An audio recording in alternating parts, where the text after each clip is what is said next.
Bismillahirrahmanirrahim. Assalamualaikum warahmatullahi ta'ala wabarakatuh. Alhamdulillah, alhamdulillahirabbil alamin, wassalatu wassalamu ala sayyidil mursalin wa ala alihi wa sahbihi wa man tabi'ahum bi ihsanin ila yaumiddin. Nawaitu ta'alluma wa ta'lim wa nafa wal intifa wal ifadah wal istifadah wal hatha ala tamasuki bi kitabillahi ta'ala wa sunnati rasulihi wa du'a ilal huda wa dalalata alal khairi wa ibtiqa'a partotihi wa qurbihi wa thawabihi subhanahu wa ta'ala. Allahumma faqihna fid din wa alimna ta'wil. Rabbi shrah li sadri wa yassir li amri wahlul 'uqdatam min lisani yafqahu qawli waj'al li waziran min ahli.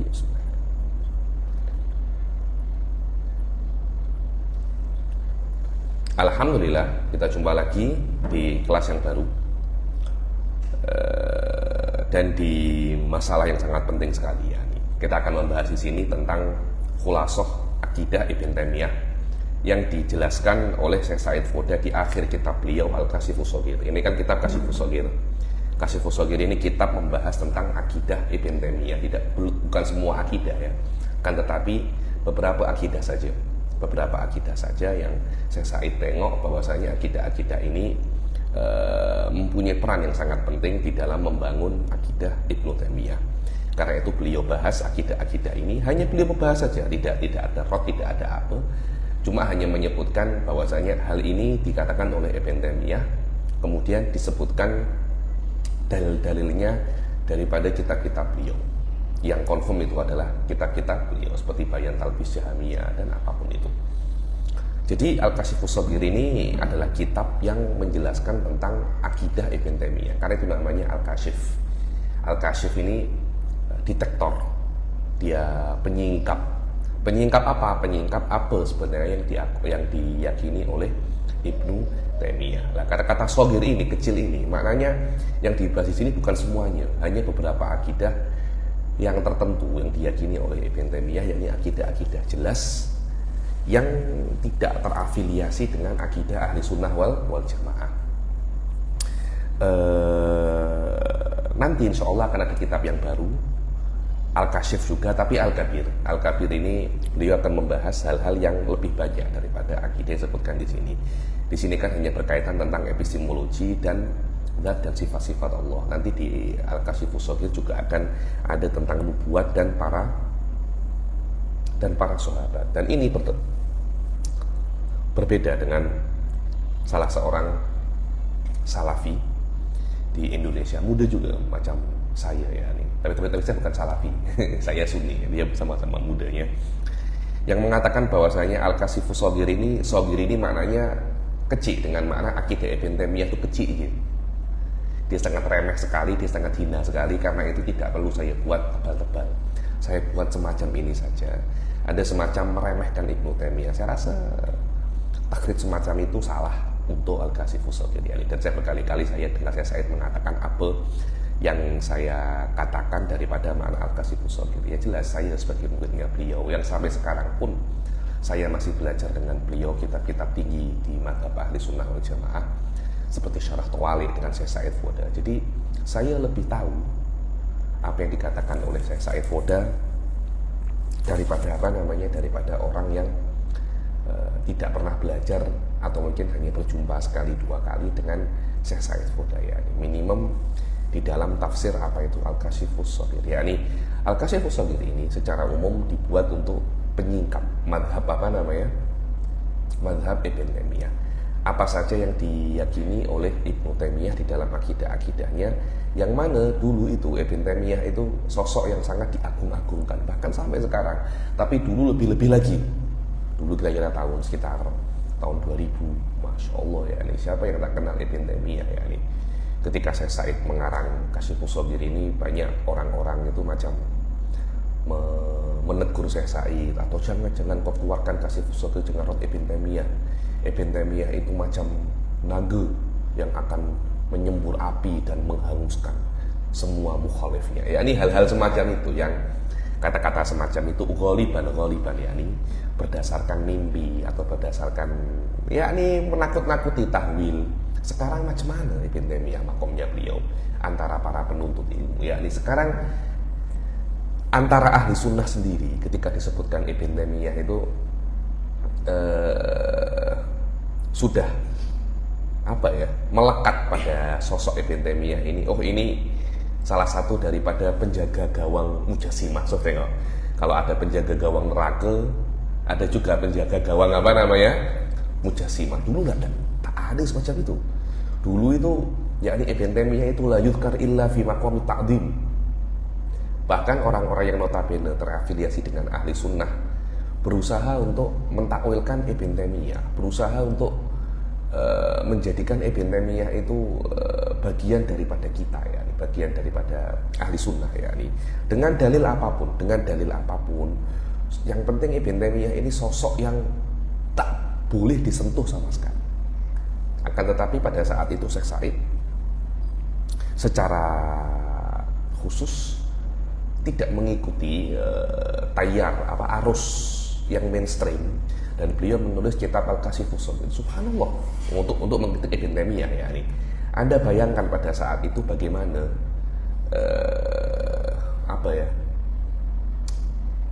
keadaan, kondisi moral dan kondisi hati Syekh Said Foda. Berapa banyak Syekh Said Foda pada saat itu kehilangan murid karena kritikan beliau terhadap Ibn Taimiyah. Berapa banyak Syekh Said Foda kehilangan potensi-potensi yang mana beliau bisa berdakwah jika beliau mengangkat Ibn Taimiyah pada saat itu. Berapa banyak beliau kehilangan relasi-relasi yang kuat-kuat yang pada saat itu memang kondisi sedang di dalam Ibn Taimiyah. Maksudnya keadaan umum para penuntut ilmu dan Islam menyokong Ibn Taimiyah semua, ya. Tapi hakadal ulama, ya. Itulah kenapa saya sampai sekarang itu saya tetap bangga dan saya tetap menisbatkan diri saya kepada Syekh Said Foda, ya, karena saya muridnya beliau. Padahal guru-guru saya banyak, dan saya secara pribadi saya lebih banyak belajar di Madrasah Hadramut, ya, daripada Madrasah Syekh Said Foda. Coba saya hanya belajar mungkin 4-5 tahun saja secara fi'liyah, ya. Walaupun sekarang pun sampai sekarang saya tetap murojaah video-video beliau, membaca kitab-kitab beliau. Akan tetapi dirasah fi'liyah saya mungkin hanya belajar 4-5 tahun saja. Berbeda dengan dirasah saya di Manhajul Hadramut, ya. Saya memulai itu sejak saya SMP lagi, sejak saya junior high school, ketika di Malang, di Darut Tauhid Malang, saya sudah belajar dengan Manhajul Hadramut, ya. Guru-guru saya majority graduate Daul Mustafa, graduate Rubat, graduate Akof. Kemudian saya pun belajar di Hadramut 7 tahun setelah itu, ya. Minimum dirasah saya di Manhajul Hadramut itu tidak kurang daripada 13-15 tahun fi'liyan, yang sampai sekarang pun saya masih muntasib dan mengajar kitab-kitab Manhajul Hadramut, ya. Kan tetapi Syekh Said Foda ini spesial daripada apa? Bagaimana kokohnya beliau di dalam menolong ahli sunnah wal jamaah, dan bagaimana luasnya ma'rifah beliau di dalam madhab ahli sunnah wal jamaah, dan bagaimana meresapnya malakah kalamiyah di dalam diri beliau, ya. Pada zaman dahulu, pada zaman sekarang pun beliau masih mengikuti menurut saya, ya, beliau pun masih mengikuti metode yang sama, yakni beliau tidak mengikuti arus yang mainstream, akan tetapi beliau mengikuti ilmu. Lah, beliau akan terus mengikuti ilmu. Oh, fulan salah atau fulan benar, tak kisah ilmu ini akan menjadi arus mainstream atau tidak pada zamannya. Sekarang dibuktikan dengan bagaimana beliau itu tidak setuju dengan Ibnu Arabi. Bahkan banyak orang-orang asatidah yang saya diskusi dengan beliau pasal Ibn Arabi itu selalu menyangka Syekh Said Foda. Benar, selalu menyangka Syekh Said Foda bahwasanya yang menghidupkan isu Ibn Arabi itu adalah Madrasah Syekh Said Foda. Seperti ada semacam sindiran, seharusnya isu ini tidurkan saja. Dan hal ini terjadi bukan hanya di Indonesia, di Malaysia pun juga sama. Beberapa orang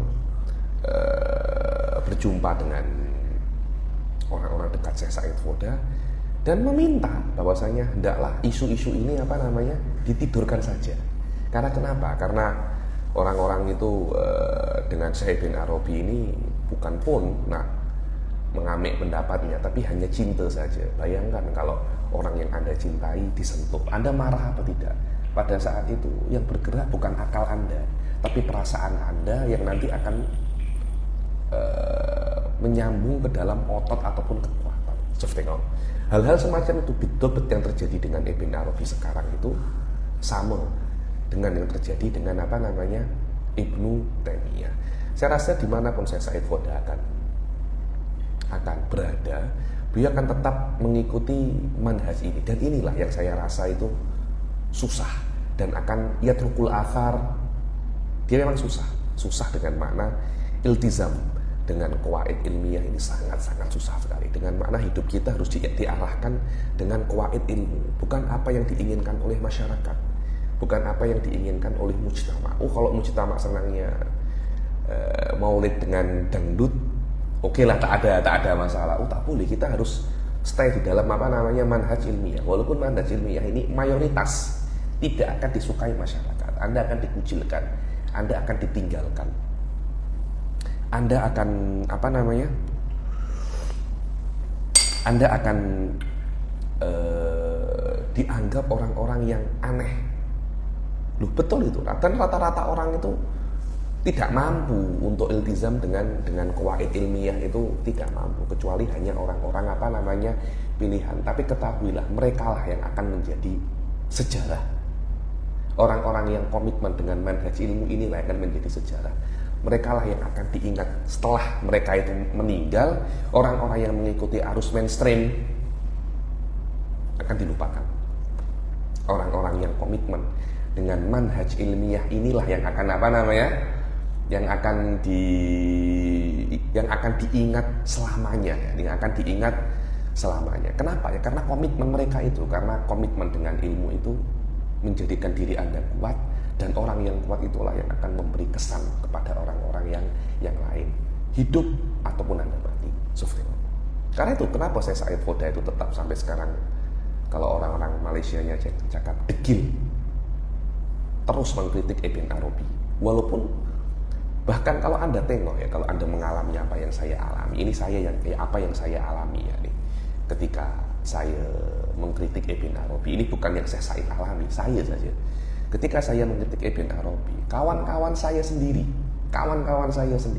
asatidah ahli sunnah, yang notabene menisbatkan diri mereka kepada asatidah ahli sunnah, memusuhi saya dengan makna Habib Ali ini nak jaduh. Loh, itu yang memusuhi saya asatidah, istilahnya kalau orang Indonesia cakap kerucu-kerucu. Asatidah yang menurut saya, yang ketika saya cek keilmuan mereka, laki matalahum aslan yani laisa lahum dirayah, di dalam mazhab ahli sunnah tidak pernah belajar secara sistematis di dalam mazhab ahli sunnah. Walaupun mereka mungkin belajar di madrasah ariqah ahli sunnah, walaupun mereka masuk jurusan akidah wa falsafah, akan tetapi ketika Anda cek mereka mempunyai kemampuan, tak ada pun mereka sangat hebat sekali. Mereka basit, mungkin level mereka level khoridah bahi. Apa yang mereka dengung-dengungkan, guru saya, mu'alim saya, terus semacam itu. Tapi tidak pernah mereka menisbatkan hal ini kepada penelitian saya, qiraah saya. Itu level saya. Bagaimana level saya Said Foda ketika menolong akidah ahli sunnah? Di antaranya adalah dengan mengkritik Ibn Arabi. Siapa ulama-ulama yang akan berdiri berhadapan-hadapan dengan beliau kira-kira? Bukan orang-orang selevel saya ataupun Anda, kibar ulama asr. Dan Anda akan melihat kibar ulama asr ya, banyak yang husnudzon kepada Ibn Arabi. Bahkan mereka-mereka itu yang muntasib ke madaris ariqah, madaris klasik yang sudah mengakar di dalam ahli sunnah. Mereka yang tidak pernah membaca kitab Ibn Arabi, akan tetapi mereka husnudzon kepada Ibn Arabi dan mengkritik Syekh Said Foda. Sampai ada beberapa asatidah kibar ya, bukan kaleng-kaleng ini, bukan kaleng-kaleng ya, mengatakan mengkritik Ibn Arabi itu qillatul adab. yakni wallahu alam, saya pun tidak tahu macam mana menjadi kurang ajar kalau kita mengkritik seseorang karena kita kira menurut penelitian kita, menurut bacaan kita, orang ini tidak sesuai dengan ahli sunnah wal jamaah. Saya pun tidak tahu kenapa itu menjadi khilatul adab ya. Yang saya tahu khilatul adab itu dalam ilmu ya. Kalau kita mengkritik seseorang tidak berdasarkan dalil, hadza wa khilatul adab. Kalau Anda mengkritik seseorang berdasarkan dalil, walaupun Anda salah, kata lesa bikin latil adab ya. Anda salah, dan salah pun Anda mendapat pahala. Li'annahu anta mujtahid ya, ini hayat anta mujtahid. Dan ini masalah nador. Seharusnya Syekh Said Foda di dalam posisi beliau mengkritik Ibn Arabi ini kita dukung, salah ataupun benar, salah ataupun benar. Kenapa? Karena beliau mengkritik itu berdasarkan dalil. Bukan maknanya kalau saya Said salah kita dukung, tak, akan tetapi iltizam dengan manhaj ini. Yani iltizam dengan manhaj, siapapun yang mengkritik dengan dalil kita kena dukung. Kenapa? Karena iltizam bihadal manhaj ma'asu'ubat, yakni iltizam bihadal manhaj walaupun Anda salah, tapi minimal Anda mempopulerkan, menjadikan orang-orang yang lain mengikuti manhaj Anda. Tak kisah ini salah atau benar. Karena al-asal di dalam thalabatul ilm itu bukan Anda benar atau salah, kan, tetapi bagaimana komitmen Anda dengan sebuah manhaj, komitmen Anda dengan sebuah metode. Inilah yang saya tengok daripada Syekh Said Foda, dan hal ini akan tercermin di dalam Al-Kashifus Shaghir. Di dalam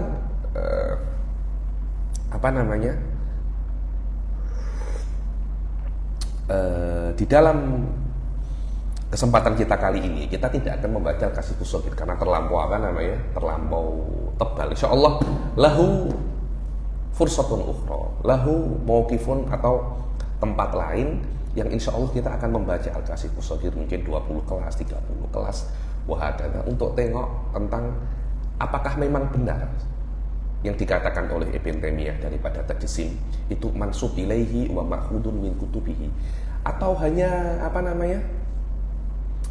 kalau saya cakap ya, atau hanya selentingan saja, atau hanya hoax, kebohongan demi kebohongan yang dikatakan oleh ahli sunnah kepada Ibnu Taimiyah. Insyaallah ada saya kuno lahu mauqifan akhir, karena banyak sekali kritikan terhadap Al-Kashifus Shaghir ini, akan tetapi hatalan kritikannya tidak spesifik terhadap kitab ini, mungkin hanya sebagai tasni, tahdzir dan hal-hal semacam itu. Tapi kritikan secara mendetail dalam kitab ini hampir tidak ada. Kenapa? Akan tetapi yang tobat karena kitab ini puluhan bahkan ratusan. Saya sering mendapatkan bahwasanya banyak sekali orang-orang itu bertaubat daripada kewahabian mereka lepas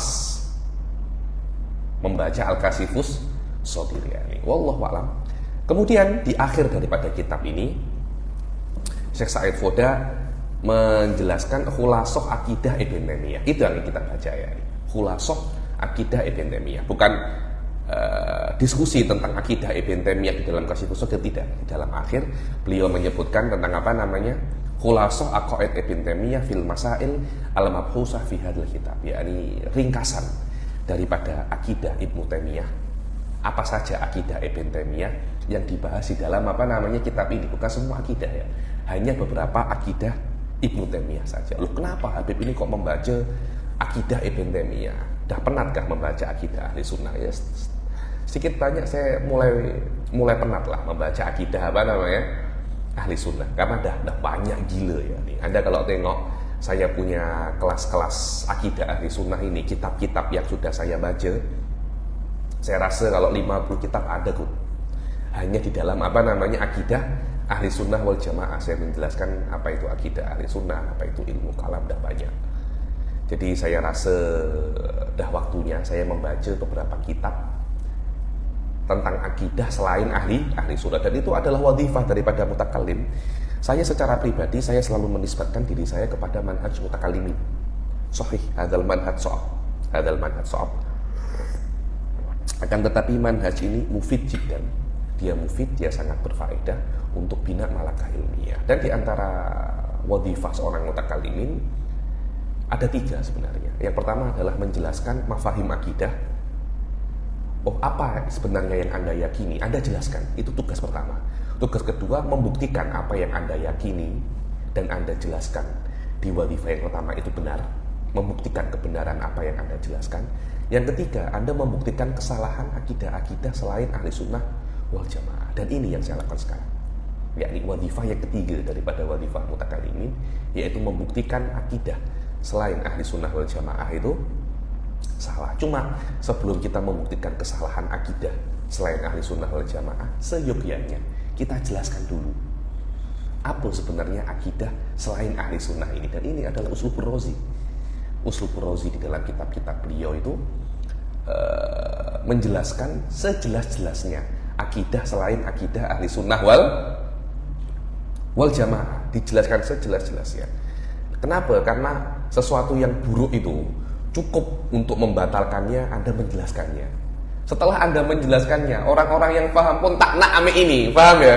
Tak nak tidak, lalu Anda membuktikannya, Anda jelaskan saja. Ini loh hakikat daripada madzhab tajassim. Setelah Anda menjelaskannya sejelas-jelasnya, orang yang memahaminya akan merasa geli, akan merasa jijik. Dia tak nak untuk ini kan madzhab tajassim, aku tak suka lah. Ini madhab yang sangat rodik sekali, sangat rendah sekali. Begitu pula kalau Anda ingin membuktikan akidah yang benar, jelaskan sejelas-jelasnya akidah itu. Orang yang pandai akan wallah hada madhab azim. Saya kena ambil madhab akidah, madhab ahli sunnah wal jamaah. Ala kullin naqra walau qalilan, ya, ini di dalam kesempatan ini apa yang ditulis oleh Syekh Said Foda di dalam khulasah madhab Ibn Taimiyah, yakni yang beliau tulis di dalam kitab Al-Kashifus Shaghir. Ini hanya sebagai penjelasan saja, tanpa saya membatalkan madhab ini salah ataupun benar. Hanya sikit kok yang semacam itu mungkin nanti saya jelaskan. Dalam kesempatan kali ini kita hanya akan menjelaskan saja apa sebenarnya madhab Ibnu Taimiyah, ya, agar tiada dusta di antara kita, ya. Karena sekarang ini banyak sekali orang-orang, masih ada orang-orang yang takdim dengan Ibn Taimiyah walaupun tak macam yang lalu. Dan saya sudah membaca Fathul Wadud tentang madhab wahdatul wujud, ya. Insyaallah nanti pun akan saya share mungkin beberapa waktu yang akan datang, ya. Sama dengan metode yang saya buat sekarang, yakni membahas akidah-akidah selain akidah ahli sunnah wal jamaah. Sila dibaca Ustaz Faik.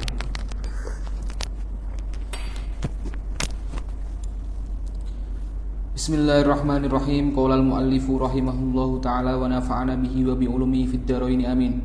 Khulasatu aqaidi Ibni Taimiyah fil masail al-mabhuthati fi hadzal kitab. Sanadkuru huna hadhihi al-khulasah litakuna bi taufiqillahi hasilun ma yakhruju bihi al-qari'ul munsif. Ayo, yakni khulasah akidah, yakni ringkasan pati daripada akidah Ibnu Taimiyah di dalam masail-masail yang dibahas dalam kitab ini, yakni yang dibahas di dalam kitab ini masalah apa saja, itu yang disebutkan di dalam khulasah ini. Ini di akhir, ya, di akhir di dalam kitab Al-Kashifus Shaghir. Di akhir antum boleh download PDF Kashifus Shaghir, page berapa di situ? 469 di PDF yang sudah tersebar di internet. Ada semua apa yang akan saya baca. Ini saya baca, saya beli cetakan terbaru, ya, daripada Al-Kashifus Shaghir. Sila. Kita akan menyebutkan di sini khulasah, yakni pati, inti, ringkasan daripada akidah-akidah Ibn Taimiyah yang dibahas di dalam kitab Al-Kashifus Shaghir ini, agar bisa menjadi dengan taufik Allah Subhanahu wa taala hasil ringkasan apa yang dibawa oleh Al-Qari Al-Munsif. Al-Qari Al-Munsif, pembaca yang insaf. Apa itu pembaca yang insaf? Pembaca yang membahas segala sesuatu berdasarkan apa yang dia baca, tanpa terpengaruh background dia. Ini yang susah. Objektif. Hah? objektif di dalam membaca. Karena kadang-kala orang itu membaca Ibn Taimiyah, membaca Kasyifus Shogir, tapi dia itu Wahabi. Jadi apa yang dia pahami itu terpengaruh dengan background dia sebagai Wahabi. Begitu pula sebaliknya. Wahakala kita di dalam membaca itu hendaklah membaca dengan apa namanya? Objektif, dengan makna ya sudah kita pahami apa yang ditulis, bukan apa yang kita nak, tapi apa yang ditulis, apa yang nak oleh katibnya, itu yang namanya objektif. Dan ini awis wa aziz, tidak semua orang mampu untuk membaca dan membahas secara objektif. Secara objektif itu Masya Allah susahnya. Tapi bukan sesuatu yang mustahil, bukan sesuatu yang mustahil. Wallahu a'lam. Bukan maknanya untuk membaca secara objektif Anda kena kafir dulu, Anda kena melepas semua keyakinan Anda. Tidak, tetap Anda muslim. Akan tetapi jangan sampai keislaman Anda, jangan sampai background belajar Anda mempengaruhi apa yang Anda baca, hasil yang Anda baca. Jadi keyakinan Anda tidak mempengaruhi tidak mempengaruhi bagaimana Anda beristinbat di dalam apa yang Anda baca. Itu yang namanya qiraah maudhu'iyah. Itu yang namanya qiraah maudhu'iyah. Ayo, silakan. Walitakuna aidan al-mudda'a alladhi nuridu isbatahu bihadzal kitab. Dan hendaklah Khulasah akidah Ibn Taimiyah ini bukan hasil akidah Ibn Taimiyah, dan jadikan saja itu adalah klaim. Jadi dia itu natijah dan juga klaim, natijah dan muqaddimat. Kenapa dia itu muqaddimat? Iya, karena dia itu yang akan kita buktikan bahwasanya poin-poin ini dikatakan oleh Ibn Taimiyah. Kenapa dikatakan dia itu natijah? Ya karena nanti Anda setelah Anda membaca kitab ini, inti-inti daripada apa yang Anda baca, poin-poinnya ya ini. Dan satu perkara boleh menjadi muqaddimat dan natijah fi nafsil waqt, tapi daripada aspek yang berbeza. Contohnya Ibn Taimiyah mengatakan bil hawadits la awwalalaha. Ini adalah poin daripada apa yang ada dalam kitab ini. Ini hasil.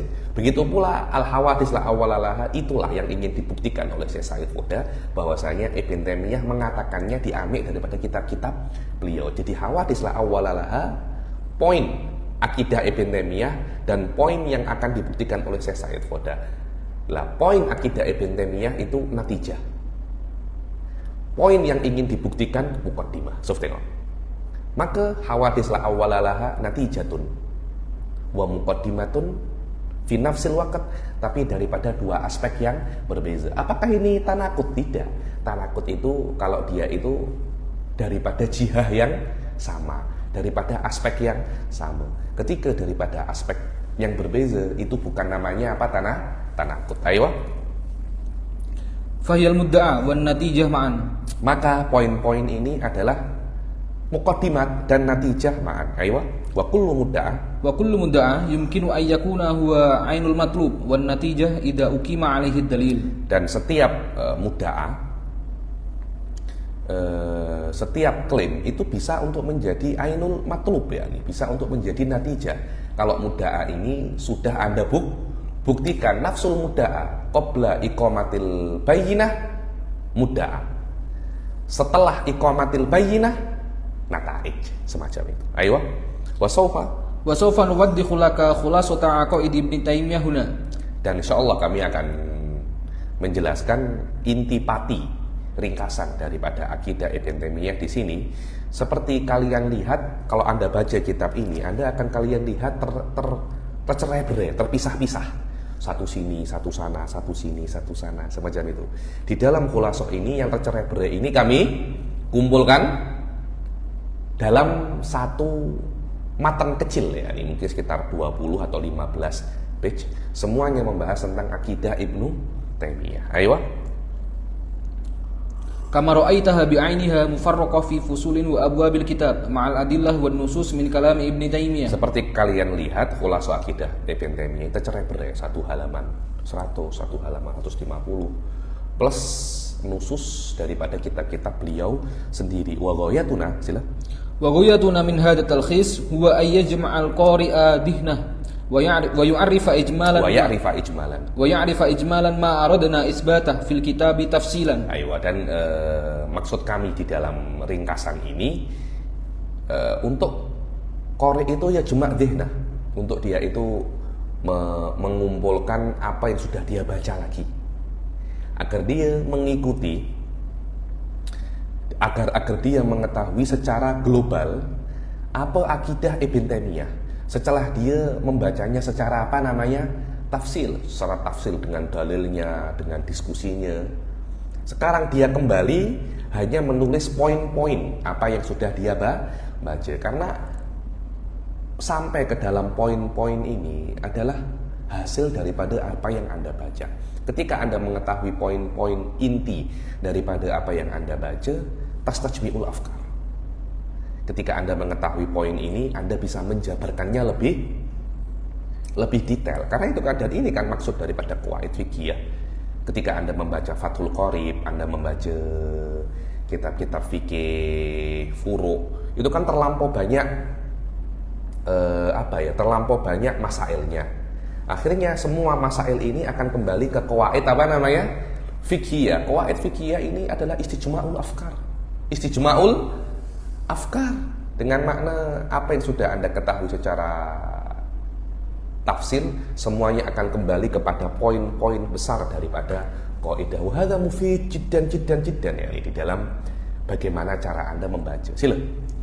Fa huwa yaqumu maqam at-ta'rif bil kitab in ahbabta wal ghayah in maka khulasah ini akan menjadi semacam pengenalan untuk kitab Al-Kashifus Shaghir ini. Ayo.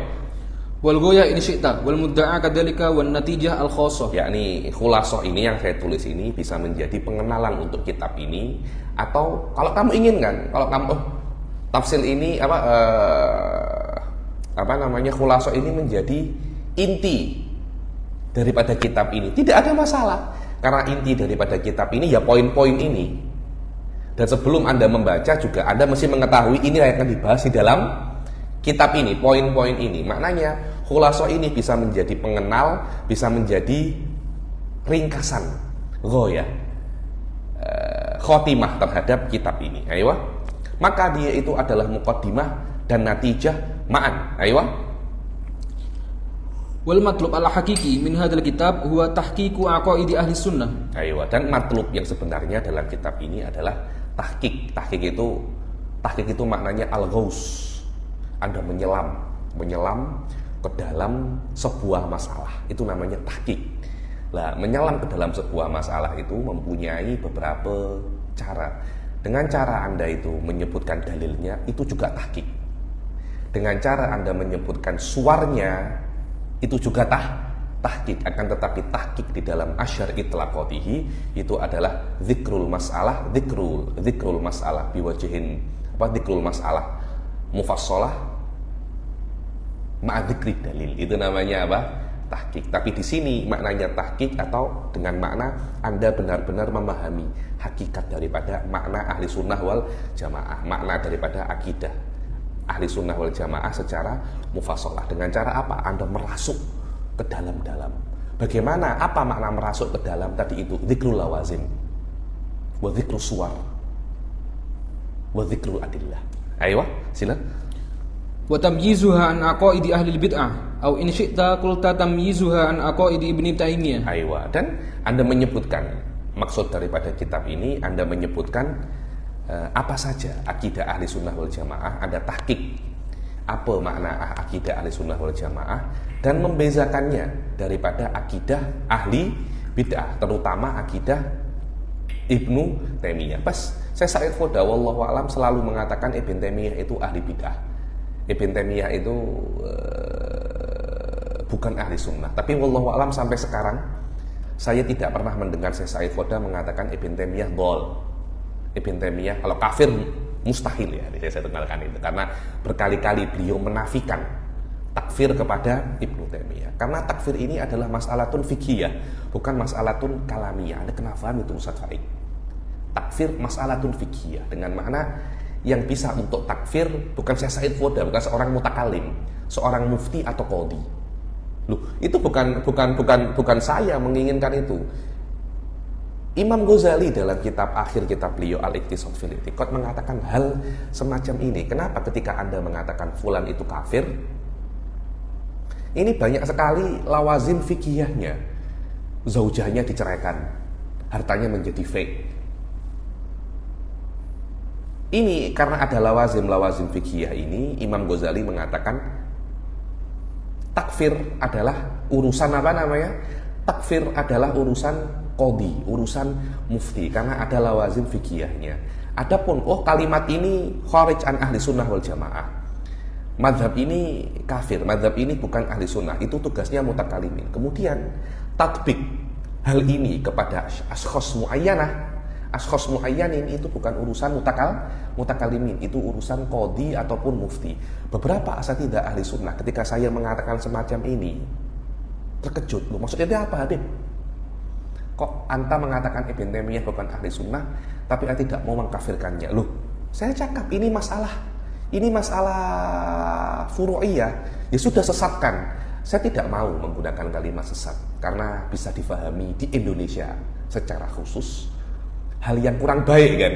Nanti dikira kita orang ini mudah untuk menyesatkan. Ini Habib ini macam Wahabi, mudah untuk menyesatkan. Dan kita sebagai seorang mutakalim, maksud daripada apa yang kita pelajari, dan saya juga mewasiatkan ini kepada kalian semua, para penuntut ilmu, jika ingin belajar ilmu kalam, jadikanlah maksud daripada pembelajaran kalian itu mengetahui mana yang benar dan mana yang salah.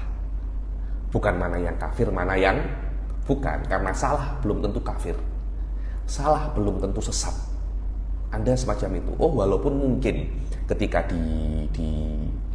masuk ke dalam lagi, bukan ahli sunnah, sama dengan ahli bid'ah, sama dengan sesat. Mungkin saya cakap mungkin semacam itu. Akan tetapi saya akan stop di dalam ibarat orang ini bukan ahli sunnah, orang ini ahli bid'ah, cukup. Adapun sesat, mohon maaf, saya tidak menggunakan kalimat itu.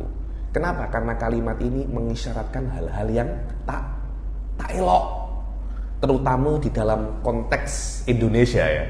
Bayangkan Anda mengatakan dengan ibarat kalian Ibnu Taimiyah dolun mudil, kan macam tak elok kan, sesat dan menyesatkan. Itu kan saya rasa ibaratnya terlampau syadid ya.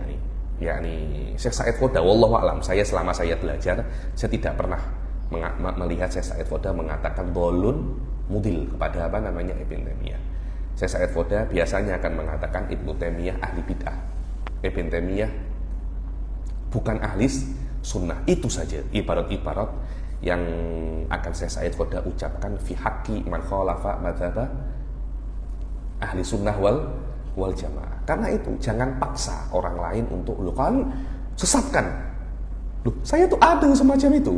Saya jumpa beberapa asatidzah menyuruh saya untuk menyesatkan atau mengkafirkan Ibnu Arabi. Saya tidak mau semacam itu. Dan kita kena stay di dalam manhaj mutakalimin untuk mengetahui ilmu itu bermaksudkan ma'rifatul haqqi wal khata'. Ma'rifatu, siapa itu ahli sunnah, siapa itu bukan ahli sunnah. Untuk tamyiz, setelah itu bukan tugas Anda sebagai mutakalim. Saya kena switch mood menjadi seorang fuqaha dulu, baru saya bisa untuk menghukumi hal-hal semacam ini. Dan orang-orang yang memaksa saya semacam itu saya rasa qillatul ma'rifah. Orang-orang kroco-kroco yang kroco itu apa ya bahasa Melayu dia, yakni sefasif. Orang-orang yang tidak mengetahui hakikat daripada mazhab ahli sunnah, walaupun dia seorang pensyarah kampus. Karena banyak orang-orang zaman sekarang itu laki mata lahu, cuma karena dia menjadi pensyarah kampus, dia menjadi mudir ma'had, dia menjadi qimah.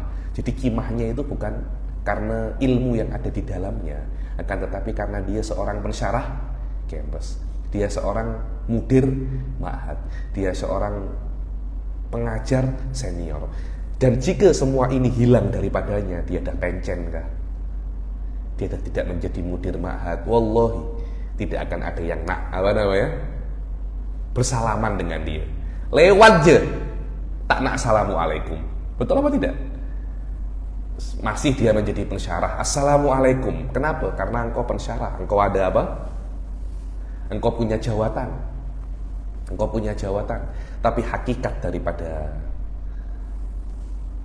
intipati daripada diri Anda laki matalahu.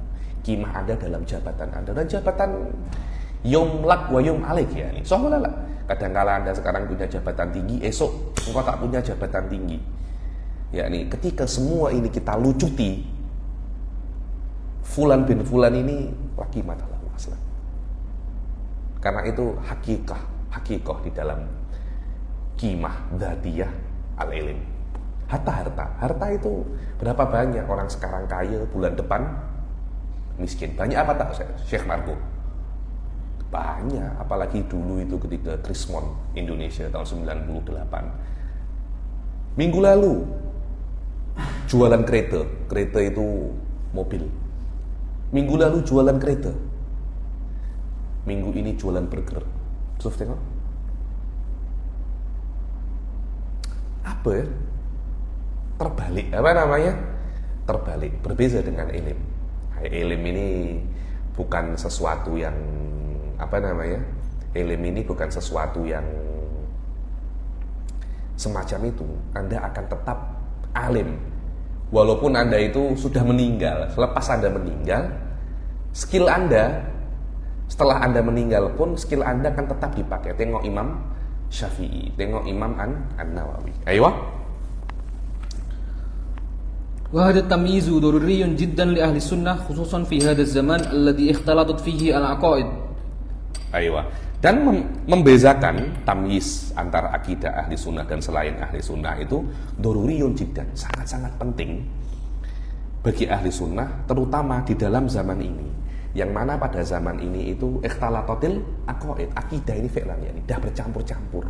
Anda tak tahu mana akidah ahli sunnah, mana akidah selain ahli sunnah. Untung dalam mazhab ahli sunnah itu tak boleh mengorek-ngorek akidah, tak boleh mengorek-ngorek akidah. Wallahi, kalau boleh mengorek-ngorek akidah, saya tidak tahu berapa banyak takyah orang awam, asatidah al-masyhurun yang punya muhadharah banyak, tulisan-tulisan banyak. Setelah kita cek, wallahi laisa min ahli sunnah. Laisa min ahli sunnah. Berapa banyak? Beberapa tahun yang lalu kita tengok ada fulan bin fulan, saya tidak mau sebutkan namanya ya, ini ditahbiskan sebagai singa aswaja. Kemudian ma yamur fatrat la yamur fatratan wajizah, yakni la yamur fatratun wajizah illa annahu yaqul bil aqaid gharibah. Bil aqaid gharibah. Wallah, mana? Yang dulunya singa aswaja ini mana ini dulu sekarang? Ya ini. Kenapa? Karena orang-orang sekarang ini menghukumi orang ini singa aswaja atau tidak karena sering rot Wahabi. Ketika sering rot Wahabi dikatakan dia itu singa aswaja. Ketika tidak merot Wahabi, biasa. Ini bukan singa aswaja. Aswaja. Bukan singa. Bukan singa. Padahal rot atau mengcounter Wahabi itu bukan hanya milik ahli sunnah. Syiah pun juga counter Wahabi. Wujudi pun juga counter Wahabi. Hal-hal semacam ini yang mesti kita pahami ya. Ayo. Walam yu'ad al-wahid yumayyizu aqidatahu an aqidati mukhalifah. Walam ya'udil wahid. Sudah tidak ada lagi. Tidak ada sampai ini bukan dari kalangan orang awam. Orang awam ini masakin ya akhi. Wallahi terombang-ambingkan. Dia tak tahu, oh Marco ikut fulan. Setelah 10 tahun tabayan, anak fulan ini bukan ahlis sunnah. Oke, akhirnya Marco ikut fulan yang lain lagi. Setelah 10 tahun tabayan, dia pun juga bukan ahlis sunnah. Dan Anda ketika Anda salah pilih orang yang Anda ikuti, Anda tidak makdzur toh. Contohnya Anda mengikuti siapa ya? Dulu kan ada nabi palsu tuh, namanya Ahmad Musaddiq gitu. Ingat ya Anda ya, beberapa tahun di Indonesia. Anda mengikuti Ahmad Musaddiq.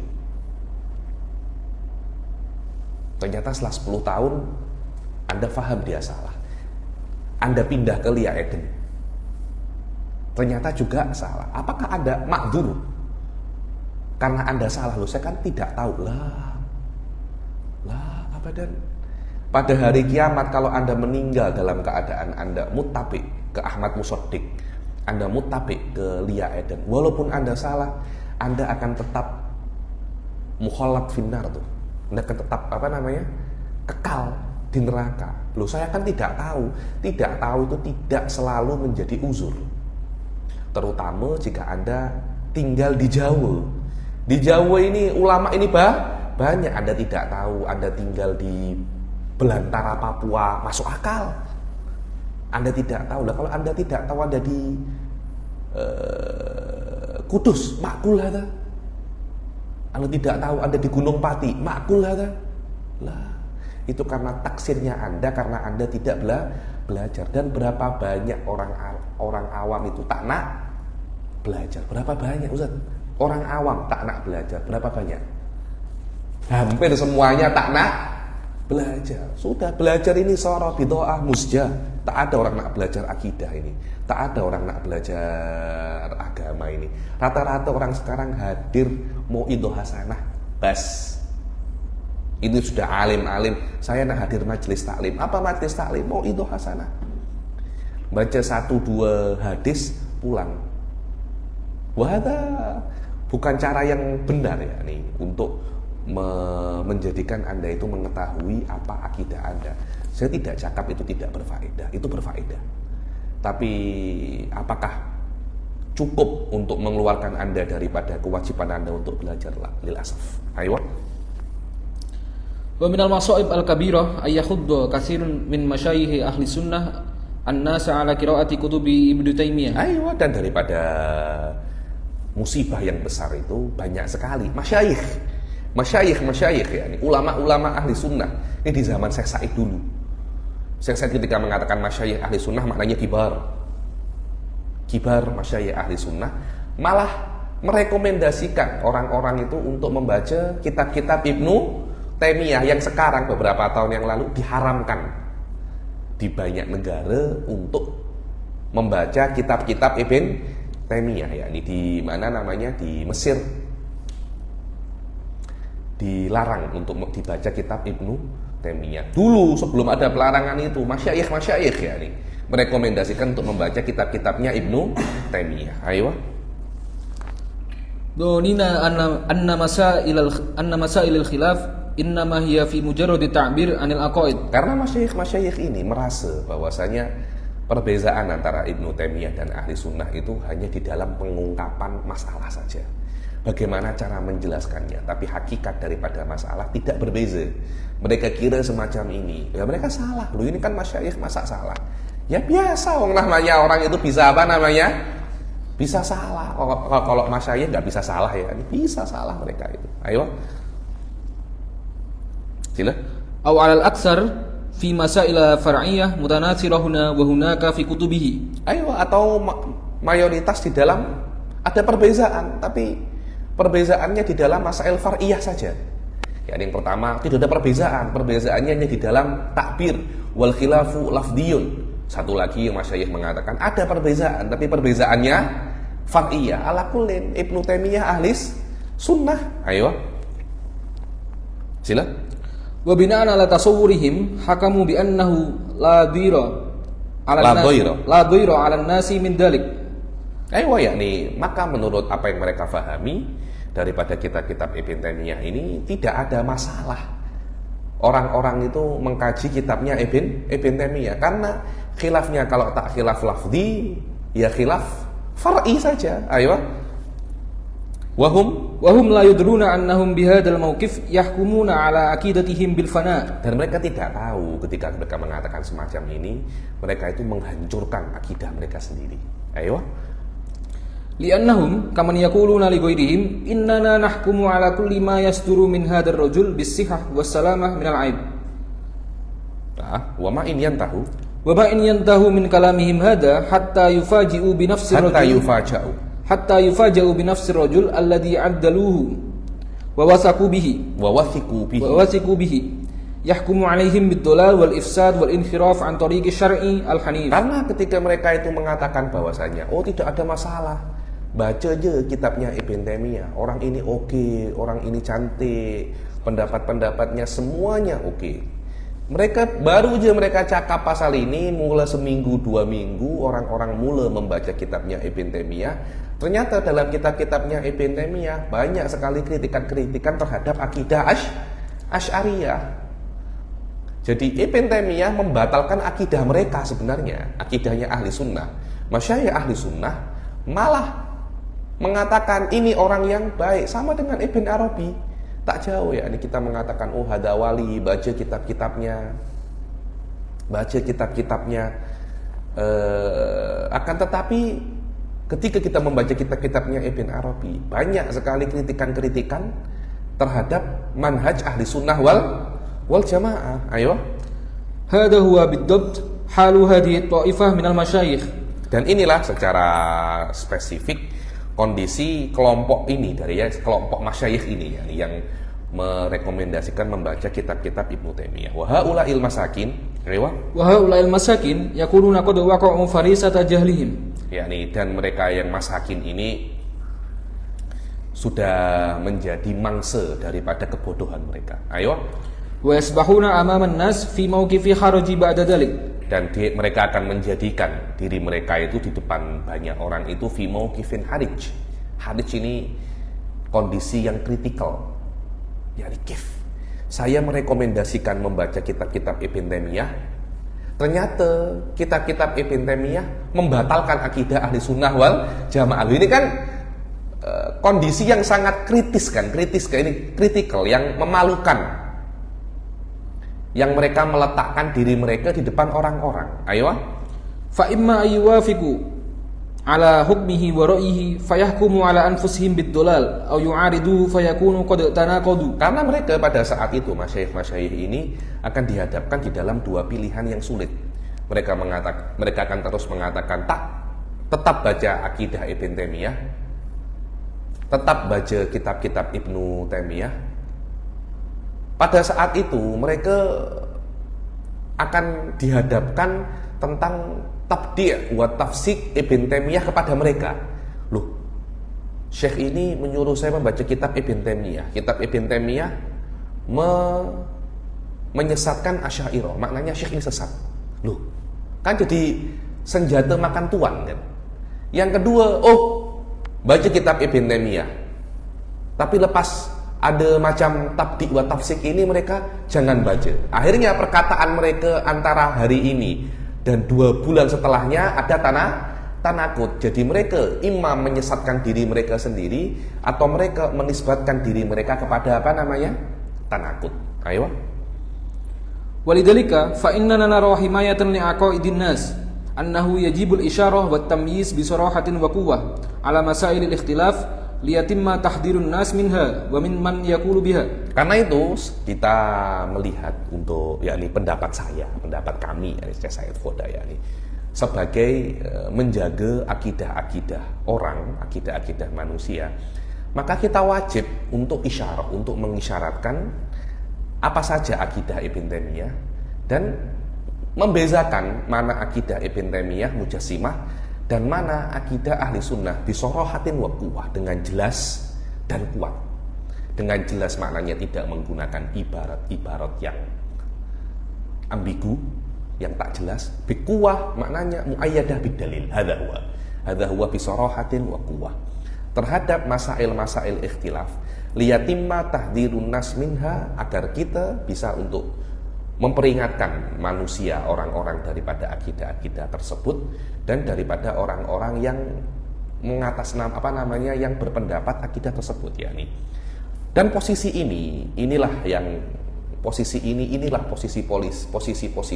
ulama-ulama kibar sebelum kita seperti yang bisa kita ketahui, seperti mauqifnya Al-Imam Zahid Al-Kautsari, mauqifnya Al-Imam Fakhruddin Ar-Razi, semacam itu. Musyir dan menjelaskan akidah-akidah selain daripada ahli sunnah dengan ibarat yang jelas dan dengan dalil yang kuat. Wa saufa Wa sawfa nuqassimu hadzal mukhtasar ila masailin wa fusulin wa abwabin. Insyaallah kami akan membahas mukhtasar ini, ringkasan ini kepada masailah, kepada beberapa masalah, fusul dan abwab, agar secara nau'amma sampai derajat tertentu sesuai dengan kitab, yakni agar ringkasan ini sesuai dengan kitab Kasyifus Shaghir yakni. Dan kenapa semacam itu? Untuk mempermudah kalau orang mau kembali, ini globalnya di sini, tafsirnya kembali ke kitab Kasyifus Shaghir yakni. Litashili ruju' ila maudhi'it tafsil liman ahabba dzalik. Ayo. Al-babul awal usulun fi madhabi Ibni Taimiyah. Ya, ini bab awal usul di dalam madhab Ibn Taimiyah. Ya, ini bab yang pertama adalah penjelasan tentang beberapa usul di dalam madhab Ibn Taimiyah. Wa yashtamilu hadzal bab ala ba'dil masail wal usul allati bana Ibnu Taimiyah 'alaiha nadratahu ila al-wujud. Nadratahu ila al-wujud al-wajib wal jaiz. Ay nadratuhu ila Allah Ta'ala wa ila al-makhluqat. Yakni yashtamilu bab ini terhadap beberapa masail, sebagian masalah-masalah dan usul yang Ibn Taimiyah itu membina pandangan beliau tentang wujud al-jaiz wal wajib ini, membina pandangan beliau terhadap kewujudan banyak sekali benda yang ada di dalam alam ini atas usul ini yakni. Ayo. Al-faslul awal bayanu haqiqatil mawjudat inda Ibni Taimiyah. Al-fasl yang pertama itu penjelasan hakikat daripada mawjudat. Nah, mawjudat ini adalah tidak hanya sesuatu yang jaiz saja, sesuatu yang wajib pun juga mawjudat. Berbeza dengan mustahil, karena memang mustahil itu bukan perkara yang ada. Sekarang bagaimana Ibn Taimiyah itu melihat mawjudat, melihat perkara-perkara yang ada, yang mana Allah pun juga mawjud, jaizat pun juga perkara-perkara yang jaiz pun juga mawjud, perkara-perkara yang jaiz pun juga mawjud. Bagaimana Ibn Taimiyah itu melihat perkara-perkara yang mawjud ini? Al-mawjud imma an yakuna wajiban au jaizul wujud. yakni al-mawjud itu imma an yakuna wajib au jaiz. Biasa ya, karena mustahilul wujud itu memang tidak ada, yang ada hanya imma wajib atau jaiz. Wa kilal qismain ibaratun an ajsamin au umurin qaimatin bil ajsam. Ini yang paling penting yakni al-wajib, yakni al-mawjudat al-wajibah dan al-mawjudat al-jaizah. Menurut Ibn Taimiyah itu terbagi antara dua perkara saja. Imma kedua hal itu adalah ajsam. Apa itu jisim? Jisim itu yang punya panjang, lebar dan dalam, atau sesuatu yang qaim bil jisim. Dia menempel dan merasuk ke dalam jisim. Hadza huwa mawjudat inda Ibn Taimiyah. Ibn Taimiyah tidak mengatakan ada selain daripada jisim atau qaimun bil jisim. Berbeza dengan kita ahli sunnah wal jamaah yang selalu mengatakan bahwasanya mawjudat itu imma jauhar atau arad, atau ma laisa bi jauhar wa ma laisa bi arad. Lah, kisim yang ketiga daripada apa yang disebutkan oleh ahli sunnah itu dinafikan oleh Ibnu Taimiyah, yang mana Ibn Taimiyah hanya mengatakan bahwasanya mawjud itu imma jismun au qaiman bil jisim. Wal murad bil jismi huwa al mutahayyiz al murakkab fi datihi wa illam na'rif haqiqata ma yatarakkabu minhu. Hadza huwa, yakni yang diinginkan daripada kata-kata jisim menurut Ibn Taimiyah itu adalah al mutahayyiz. Apa itu al mutahayyiz? Al mutahayyiz itu adalah yang amik size, yang amik ruang, itu namanya mutahayyiz. Al murakkab yang terbina daripada banyak sekali, daripada beberapa parts, itu namanya apa? Murakkab, yang tersusun daripada beberapa bagian. Walaupun kita tidak tahu dari apa tersusunnya, tapi jelas tersusun. Allah itu menurut Ibn Taimiyah jisim tersusun daripada beberapa bagian, tapi dari apa bagian itu? Wallahu a'lam. Ini definisi jisim yang diinginkan oleh Ibnu Taimiyah dan definisi jisim yang diinginkan oleh ahli sunnah wal jamaah. Karena itu sebagian daripada orang-orang yang menisbatkan dirinya kepada salafi itu Anda tidak bisa mengatakan Ibn Taimiyah itu mujassim tidak bisa. Karena kita pun masih tidak, Anda ahli sunnah tidak setuju, masih belum sepakat apa itu makna jisim. Apa itu makna jisim? Ada yang mengatakan terdiri daripada 3 jauhar, 4 jauhar, 8 jauhar. Sebenarnya itu apa jisim menurut Anda loh? Anda jangan semacam itu. Anda jangan semacam itu. Anda tidak boleh mengatakan semacam itu. Anda tengok titik temu daripada keduanya. Sama ada. Oh, jisim terbina daripada 3 jauhar, 4 jauhar, 8 jauhar, 6 jauhar. Akan tetapi titik temu daripada keduanya murakkab. Semuanya tersusun. Cuma tersusun daripada berapa dan daripada apa, kita memang tidak tahu. Dan maksudnya kita tidak tahu, kita tidak perlu tahu tersusun daripada apa itu, kita tidak perlu tahu. Kenapa kok kita tidak perlu tahu? Karena untuk dijadikan perkara ini jisim, tidak perlu kita mengetahui terbina daripada apa susunan itu. Cukup dia tersusun, dikatakan dia itu apa namanya jisim.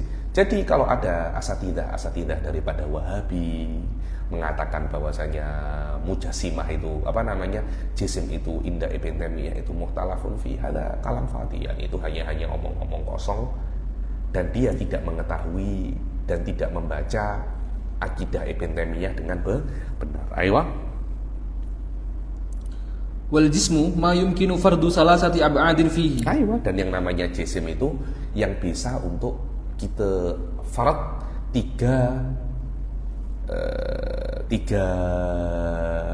nya ada panjang, lebar, dan dalam. Ada 3 dimensi.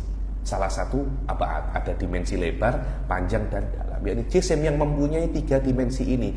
Walaupun al-mu'tamad inda ahli sunnah tidak perlu 3 dimensi, cukup 1 dimensi. Engkau punya panjang saja, lebar saja, dalam saja, sudah dikatakan ini adalah apa namanya jisim. Tidak perlu Anda mempunyai ketiga dimensi tersebut. Wa kullul ajsam mahdudatun ailaha atrafun min jami'il jihadis sittah. Aywa, ya, setiap ajsam itu mahdudah, dia mempunyai batas. Maknanya jisim ini kan. Ini kan punya panjang, lebar, dan dalam. Kan ada batasnya kan. Panjangnya berapa meter, berapa senti, lebarnya berapa senti, dalamnya berapa senti. Maknanya setiap benda yang mempunyai panjang, lebar, dan dalam pasti mempunyai batas daripada jihadus sit, daripada 6 arah. Depan, belakang, atas, bawah, kanan, kiri. Itu namanya jihadus sit. Jihadus sit ini dikatakan jihah hayawaniyah. Jihah apa namanya? Hayawaniyah. Jihah hayawaniyah itu adalah arah makhluk hidup, dengan makna kalau ada makhluk hidup pasti mengarah ke salah satu daripada arah-arah tersebut. Berbeda dengan atas dan bawah. Jihatun tabi'iyah. Ayo.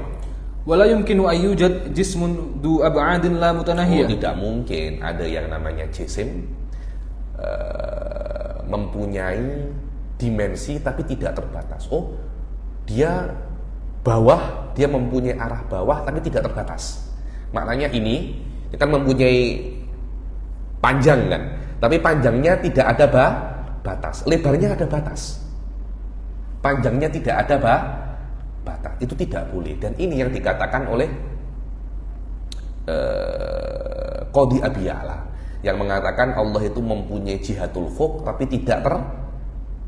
tapi terbatas. Jihah-jihah yang lainnya tidak terbatas. Yang mana hal ini dikritik oleh Ibn Taimiyah, yakni tidak bisa kalau Anda mengatakan salah satu arah itu ada batasnya. Allah akan menyebar di salah satu arah itu ada batasnya. Arah-arah yang lain pun juga ada batasnya, karena setiap arah itu sama saja. Kalau ada batas di dalam satu arah, maka pun juga ada batas di arah yang lain. Maka bezakan antara mafhum murakkab yang dia itu tersusun dan mafhum dia itu mempunyai dimensi, dan bezakan antara dimensi itu terbatas. Karena mungkin dia mempunyai panjang tapi panjang tidak terbatas. Syekh Sa'id Foda mengklaim bahwasanya mazhab mujassimah Allah Subhanahu wa taala mempunyai arah dan zat Allah tersebar di arah itu, tapi mempunyai apa namanya batas. Ayo. Sawa'un kana hadzal jismu huwallahu aw makhluk. Saya sama-sama ada. Jisim ini Allah atau makhluk. Anta makhluk. Anta mempunyai panjang terbatas, lebar terbatas, dalam juga terbatas. Allah pun juga sama. Allah pun mempunyai batas di zatnya. Ini adalah mazhab Ibnu Taimiyah ya. Jangan dikatakan nanti ini Habib Ali mengatakan semacam itu. Saya sedang menjelaskan mazhab Ibnu Taimiyah. Nanti mungkin ada orang-orang yang tak suka dengan saya, tak fitnah saya, cut video ini kemudian menyebarkan hal-hal yang tidak sesuai dengan apa yang saya yakini sebagai seorang mutakalim ahli sunnah ya. Ayo. Wa yastahilu ayatahaqqaqu syai'un fil wujud mutlaqan illa idza kana jisman. Fama laysa jisman la yakunu mawjudan. Ayo, kan mustahil untuk yatahaqqaq, untuk realisasi sesuatu di dalam wujud mutlaqon itu kecuali kalau dia itu apa namanya?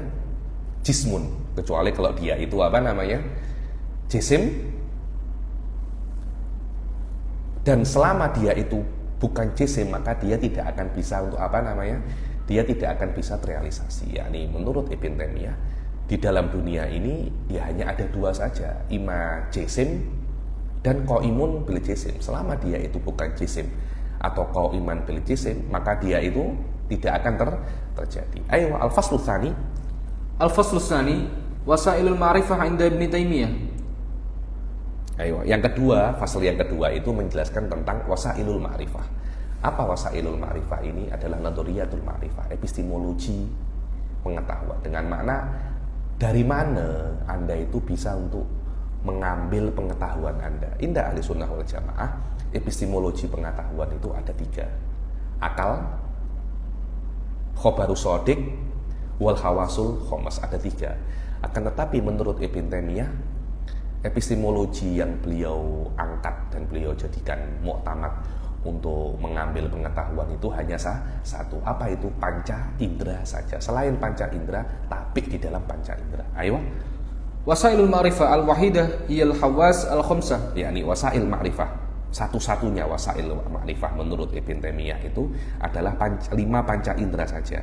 Wa mahallu tasarruf bil mudrakatil hissiyah wal wahm wal khayal. Dan apa yang Anda dapatkan dari panca indera itu bisa Anda tasarruf, bisa Anda rubah-rubah dengan dua makna, dengan dua kekuatan waham dan kekuatan khayal saja. Waham itu adalah kekuatan pada diri manusia untuk idrok makna juz'i. Khoyal adalah bagaimana seseorang ketika sudah melihat sesuatu, saya melihat Gatot semacam ini, gambar Anda ada pada otak saya. Lah, penyimpanan gambar pada otak itu namanya apa? Khoyal. Penyimpanan makna pada otak, makna juz'i itu namanya wahm. Namanya wahm. Contohnya